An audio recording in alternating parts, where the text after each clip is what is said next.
Good morning, everyone, and welcome to the election morning. We've got a new government, and even more exciting for us on Accounting Web is we've got a new Practice Excellence Awards program to announce this morning.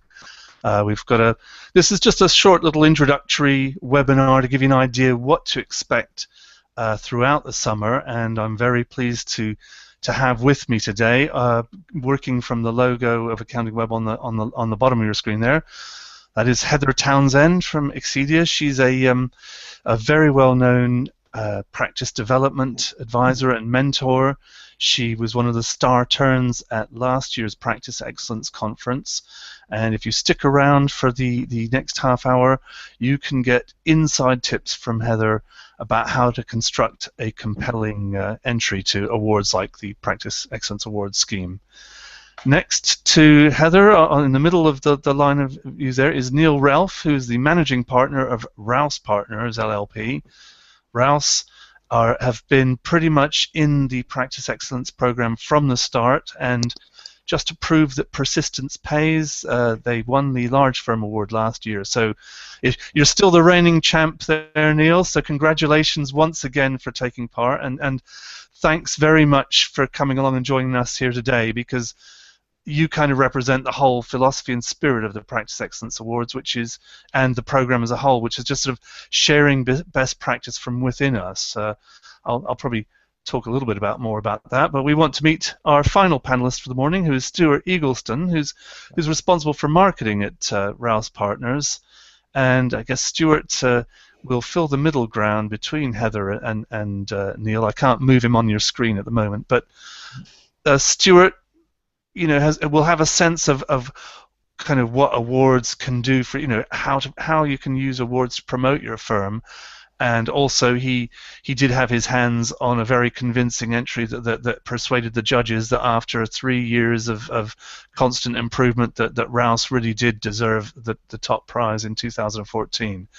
So we'll be hearing all about their journey, their practice excellence journey, but before we get into that, I'd like to just talk about our practice excellence journey through the summer and how it could affect you. This, if you're not familiar with it, the Practice Excellence scheme, the Practice Excellence program, there's the program, which we call PEP, and the awards, which are the PEAs, and they form the whole of the Practice Excellence program, which we also back with content and the likes.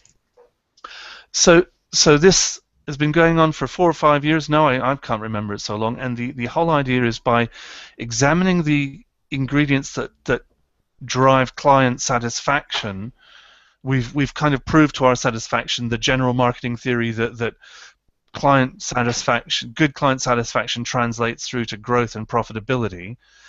And through the award schemes, we try and sort of bring forward and celebrate the firms who do this particularly well.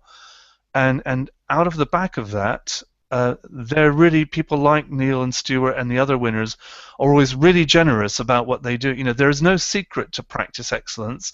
It's just actually, you've heard all the ideas before probably. It's just getting down to it and carrying it through. And I think I'd love to hear from Stuart and Neil and Heather really how you actually make things, the good intentions happen. That's almost what it's about. And I guess, Heather, no offense intended here, but sometimes, I go and sit in the lectures and hear the tutorials, and when an expert is telling me what I need to do, it never quite resonates the same way as someone I respect and know telling me what they did and how it worked. I think your role is often to spread that learning as well, and sort of get to know people and what they need to do. So that's the philosophy of the Practice Excellence Awards. The first step will be the awards scheme itself, that we'll be talking in a bit more detail in a minute. The awards are then presented at our Practice Excellence Conference, which will take place on the 24th of September this year. Heather again will be back.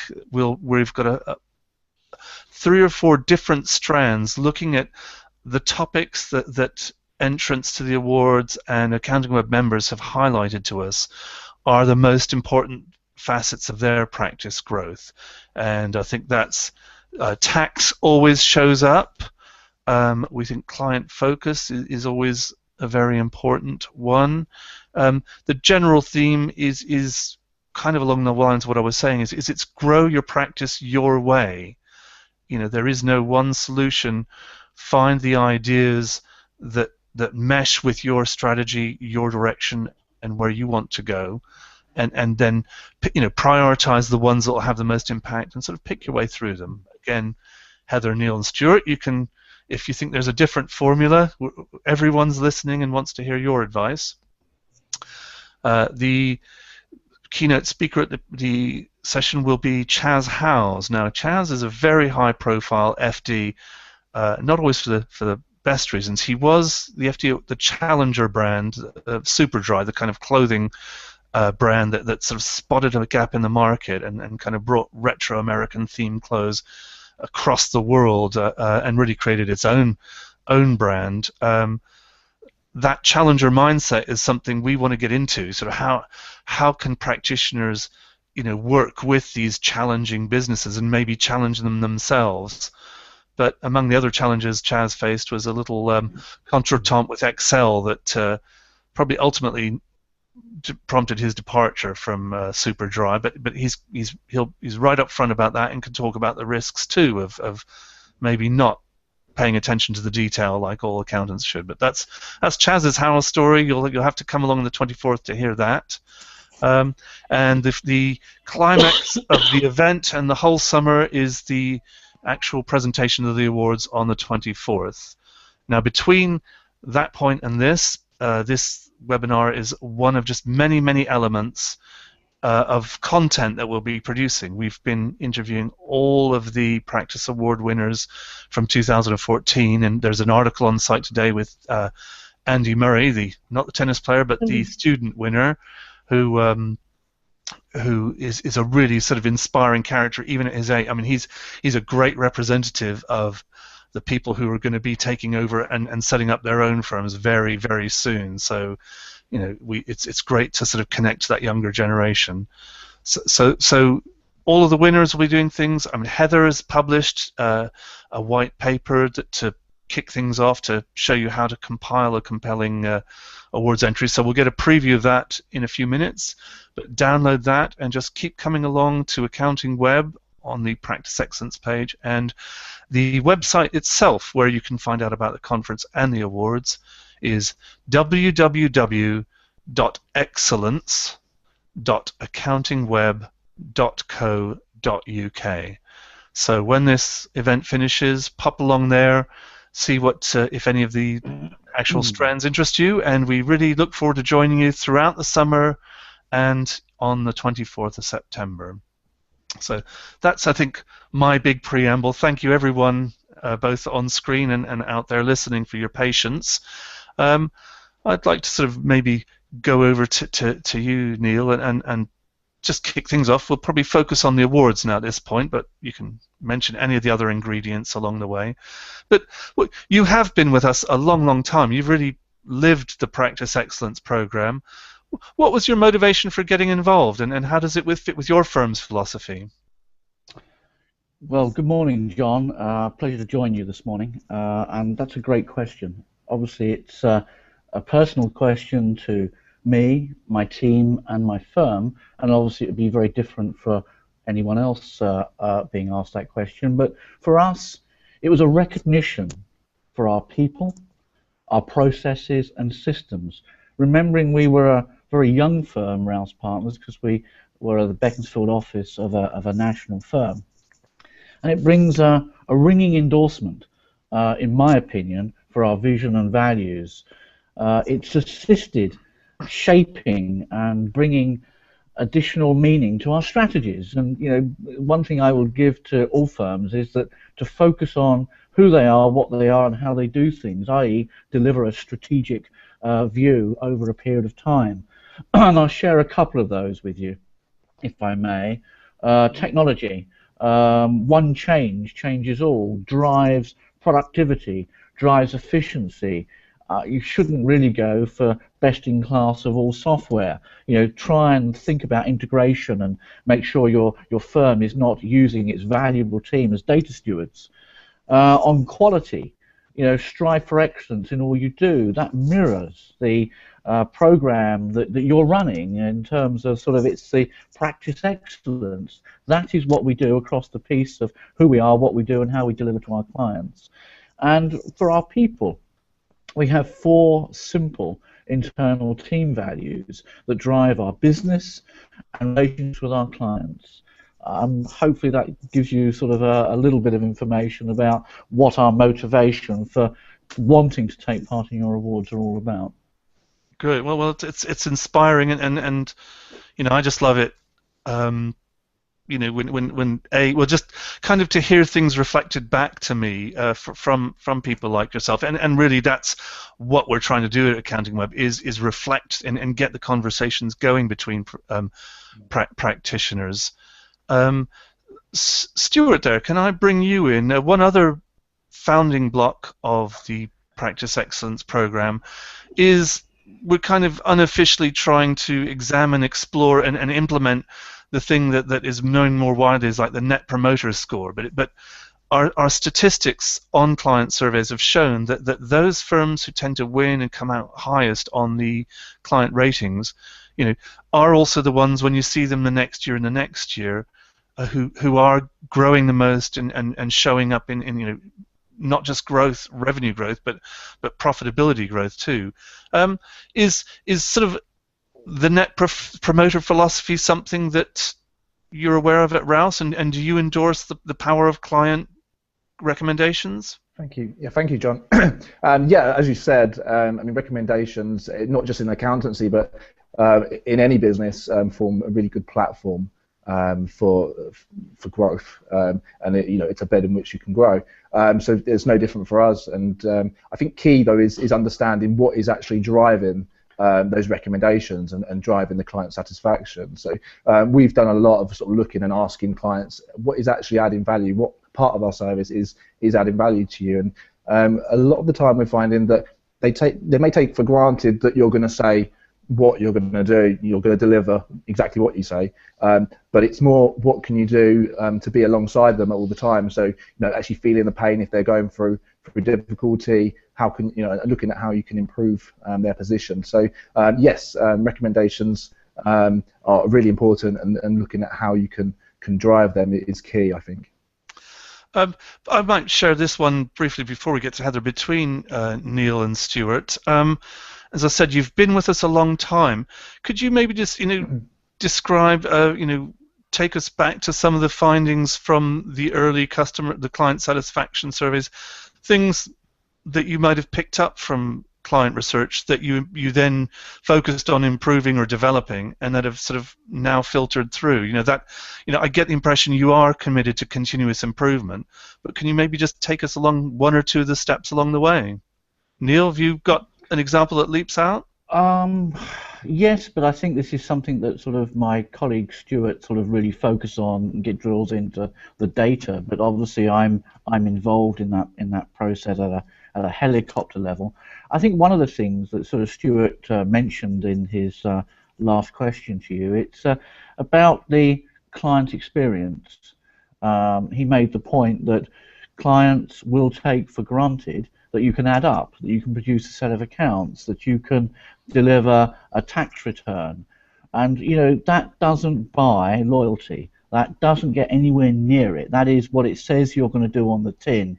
If you want to keep a client for the long period, you literally have to, and excuse the words, roll up your sleeves. You need to partnership with them, not in the terms of legally in terms of a shadow director or anything like that, but you need to, and Stuart mentions, feel the pain.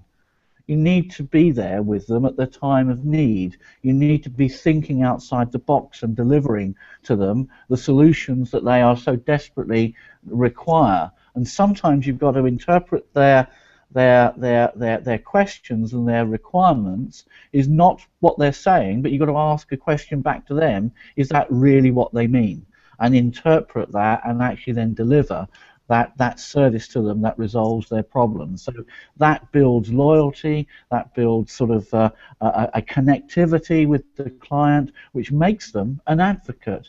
Once they're an advocate, they turn around and then recommend you, and it's sort of well, it's then a scatter because they basically recommend you to all their friends. So that's what we're focusing on and will be focusing on in the next few years, is understanding that difference between just doing the job and building loyalty. And yes, if I can just add, sorry, if I can add to Neil's, looking back at some of the research that we've carried out, some of the findings we looked at were in terms of, obviously we offer quite a wide range of services. Just because you build it doesn't mean to say they will come. So you do have to let your clients and let new clients know exactly what you're offering and what's going to add value to their business or individual circumstances. And the other thing that we noticed was in terms of just the time spent with them. They looking forward and not just looking back. So looking back at the historic position, but how is that influencing them going forward, and how can we partner them on their own road to success? Excellent. Okay, well, we'll certainly be touching on kind of communicating your values to clients in a few minutes. But Heather has been very patient, and thanks for you sticking with us so long, Heather. You've got kind of maybe a more independent insight into this, and you do spend a lot of time advising ambitious firms. What's your perspective on the Practice Excellence Program? My perspective is, I think the awards are great, but they're only great if you go into them with the right mindset. When I've helped my clients prepare for these awards, we don't start a couple of weeks before the submission is due and how can we write the best story. We start literally 6-12 months previously to actually put in the groundwork to demonstrate that we are doing that practice excellence. So if your mindset is about actually improving your practice for the better for you, for your staff, for your clients, that's exactly the right mindset, and it will pay off in so many ways, more than just a nice little icon on your website that says Practice Excellence Awards winner. Yes. Thanks. And Heather, do you are you a supporter of the kind of client satisfaction equals profitability and growth equation? Is that something you see with your clients? Absolutely. I've seen it firsthand. So when I used to work for BDO, they used to every year do a independent client satisfaction where they got an independent person making the conversations, and their whole client service strategy for the whole firm was driven off the results from that. Now, that's a firm with deep pockets. Let's be honest, that is probably the excellence of. And and they've done a lot of work in differentiating their brand through how to get that client service excellence truly there.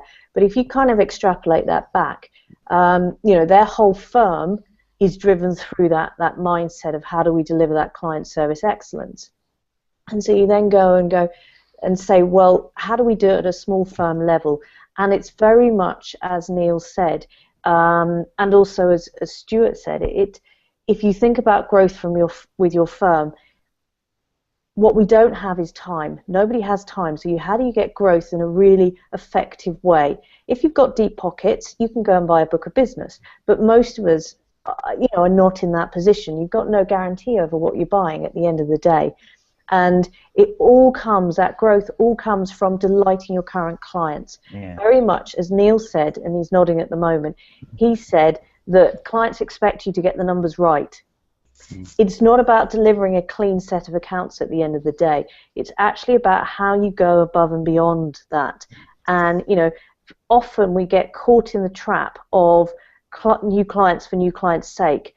Actually, what I would call the real savvy practices are growing by growing their existing portfolio and growing it in the right way and having the right clients in, because it's a lot easier to take a portfolio of 100 clients and add 20-30% top line and bottom line growth without actually adding a new client in than it is adding 30% more revenue from new clients. Because let's be honest, we all know that the first year that they're a new client, it's an investment year.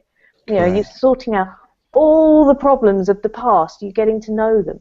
So the real savvy practices start by delivering client service excellence, because what that means is their existing client portfolio will grow, and it will grow in a way that they will reward their advisors with more money from their own pocket. But the second thing they will do is as Neil said, is they'll go and talk about it to their friends. And that's when the real magic happens. That's where you can get what I would call award-winning growth through actually just doing the job well. You know, that doesn't mean to say, I'm not saying that marketing doesn't have a part. You know, people like Neil add great insights into what is it that our clients actually want. How do we as a practice take a step back and make sure we're delivering excellence in a way that is truly excellent? I'll finish with one very, very short story. I think I might have told you this one before, John. So if I was delivering at a conference for accountants and lawyers for a network, and it was over in Lisbon in Portugal, and it was one of these really expensive hotels where your bathroom is bigger than your bedroom at home, you know, that kind of expensive hotel. Yeah, and the specialism, the special delicacy of Lisbon is little custard tarts. So when I arrived in my room, there were 3 exquisite custard tarts, you know, with the nice little shaved nutmeg perfectly on top. And then every single part of that conference over 3 days, I was fed pastries, cakes, and custard tarts. And I felt really upset about that. But the hotel thought it delivered the most amazing client excellence because it had given these complimentary and beautiful cakes and pastries. They'd been told 3 times that I was a celiac and could not eat wheat. Oh. And I have to say that when you see these wonderful pastries, grapes don't really cut it. Yeah. I could have brought them home to us, but we'll pass on. Okay, well, as I say, there are some firms probably who do go as far as knowing their clients' pastry and beverage proclivities and cater for them. We'll get on to as a fellow judge, Heather, I will say that you know, I think the entries have to impress me, and it's less impress me. You know, we always look for fairly firm evidence that firms have done things when they do the entries, but I do find, you know, when I go through my formulation, it just keeps coming out. The ones who do seem, you know, who can show that they really do look at things from the client's perspective and have that kind of constant focus, and as well as kind of the Rouse, you know, that it's not magic. When they've sort of, you know, you can just see the machinery working correctly. When someone says, "Yeah, we researched, you know, we went and did this and researched that, and we found that there was, you know, our clients were telling us they wanted this, so we gave it to them." You know, whenever I see that, strangely, those are always the ones who seem to be in the top, you know, 3, 4, 5 of the categories. So, you know, as I say, the reason we're doing this and continue to do this because it does work, you know, and Neil's firm, I think, is one of those who've proved it. So you've proved it, you know, out there in the marketplace with your clients, Neil, but you also successfully proved it to the judges last year. What's been the impact since you finally, you know, got to the top of the podium? You know, has it changed life at Rouse Partners at all? Again, another great question, John, and just wanted to say I ringingly endorse the comments that sort of Heather was making as well. But I guess if I could deal with the initial euphoria at the awards ceremony of winning, it was a wonderful and sort of experience, and really enjoyed that. Especially there's a lot of colleagues from other firms present, which are known to us, and obviously they've been on the phone since. Congratulating one or two of them were very gracious as well, I can say. They were too, and obviously they've asked us for some feedback and tips and tricks as well, and hopefully they're avidly listening to this. We had previously, as you have said, entered the awards and had been runner-up, which was great just to be considered to be a runner-up of these awards. So winning obviously is a huge accolade, but running up to your being a runner-up was fantastic in 12 and 13. So what did it mean to me? It was achieving. This was a testimony to the hard work of our team and the firm's aspiration to continue to strive for excellence in everything that we do, our quality, our delivery to our clients, that can be shared with our clients and the stakeholders within Rouse Partners. As to the events that happened after that, I'd probably like to refer this to Stuart, if you wouldn't mind, because he had a whole program of things that he worked on, and as he worked on them, then I'm sure he'll be able to give you the history a lot better than I can. Yes, if I can just add to Neil's comments. Yeah, I mean, we did have a program once we won the award in terms of communicating it out. And as Heather said, it is more than just putting a badge on the website. You know, it really was, from a staff perspective, you know, a real kind of enthusiasm and you know, just, you could feel it around the office really after the win.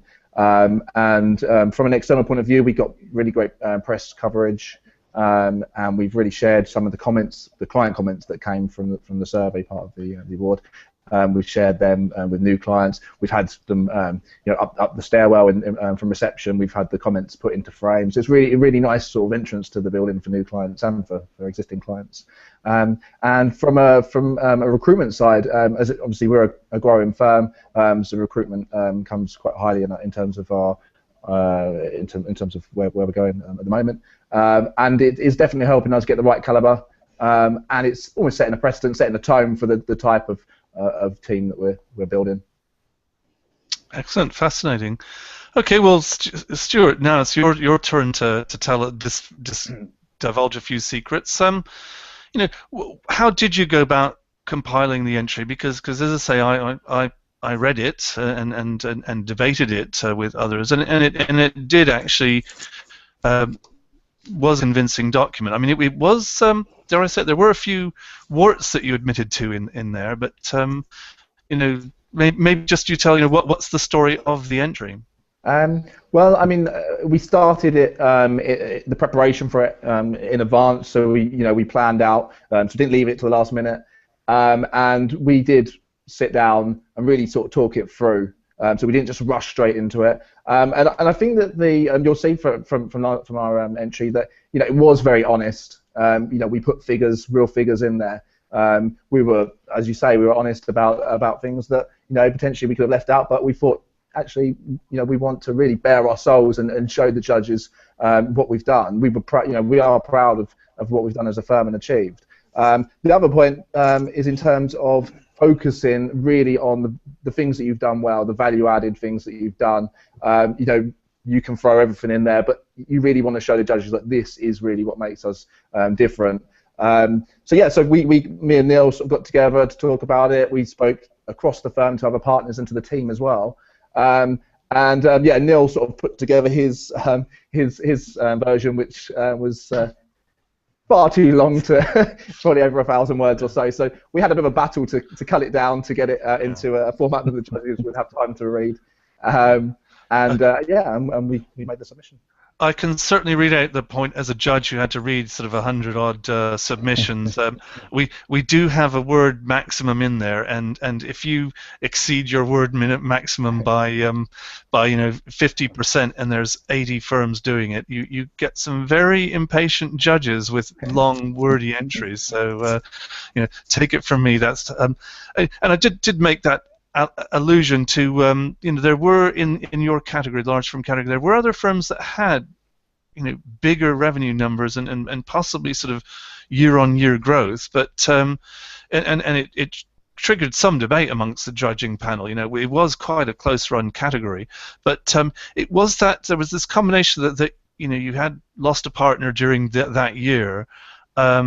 And you know, so the revenue had taken, and they'd taken some clients. There was a revenue sort of some, but it was kind of that combination of the way you'd regrouped, focused, and moved the firm on. And I think that, you know, the growth and direction that you showed, you know, to deliver the results you did. I mean, I think, you know, that from that starting point, you know, you stood out.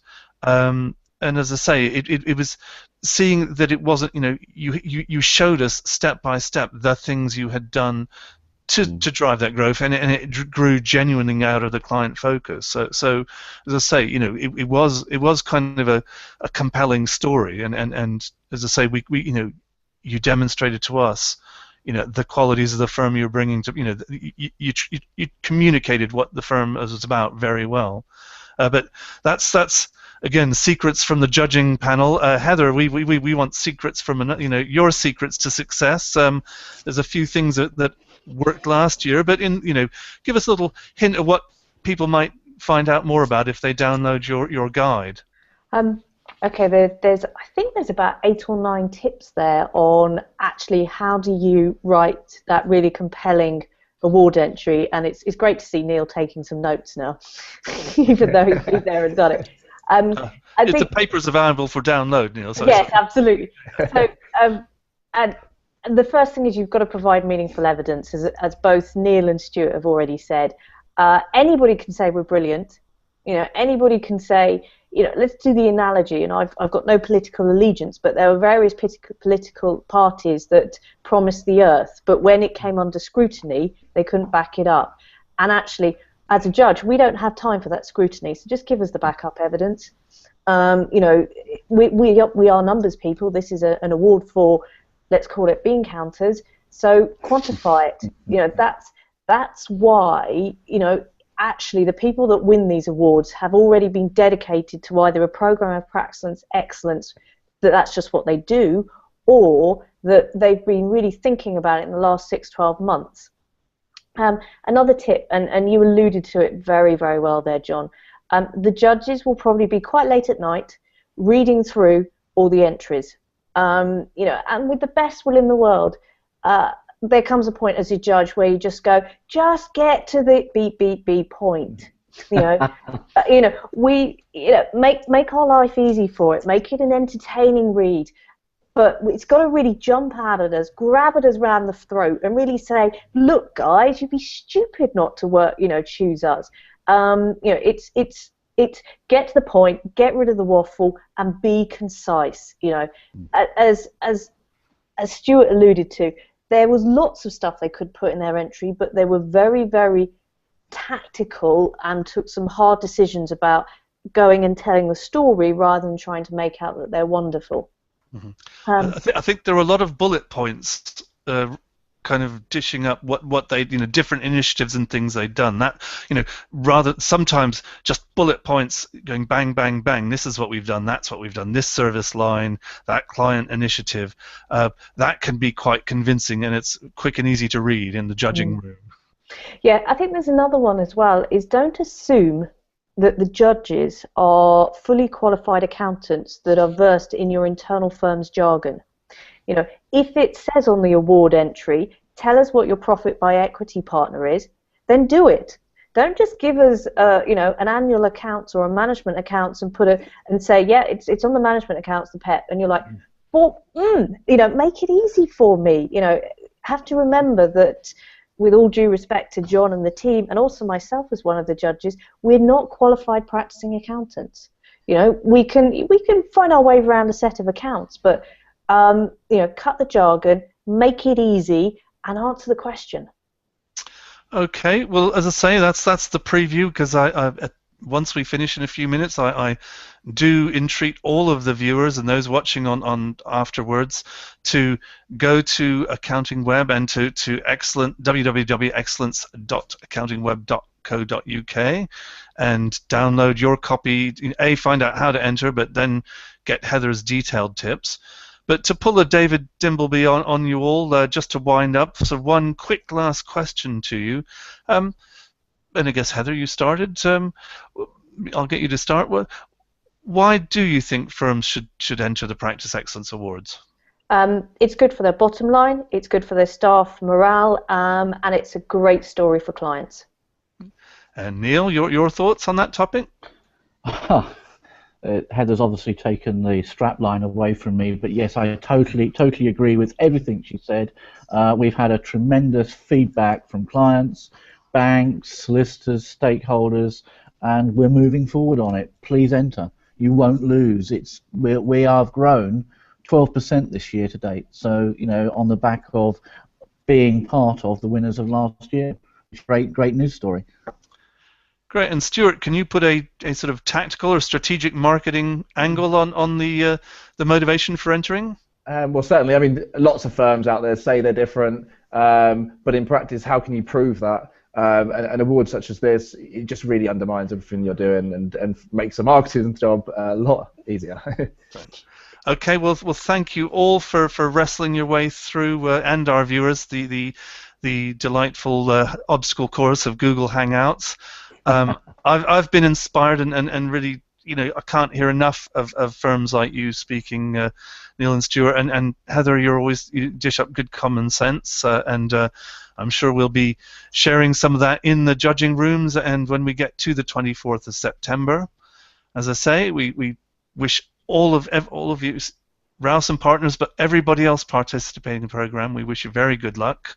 And really do hope to see you at the conference. It's a great event. It's very practical. You really can mingle with people like Neil and Stuart, and we have workshops where Heather and other experts. Well, they won't necessarily be lecturing you what to do, but just sort of facilitating you to kind of come up and share your own ideas. So it's all about sharing and sort of grabbing hold and running with the ideas that come within the profession. So I hope you all come along that journey for us over the next few months, and thank you everyone. Heather, Neil, Stuart, thanks you all for coming along, and have a good, excellent summer. Thank you, John. Thank you very much, John. Thank you, John.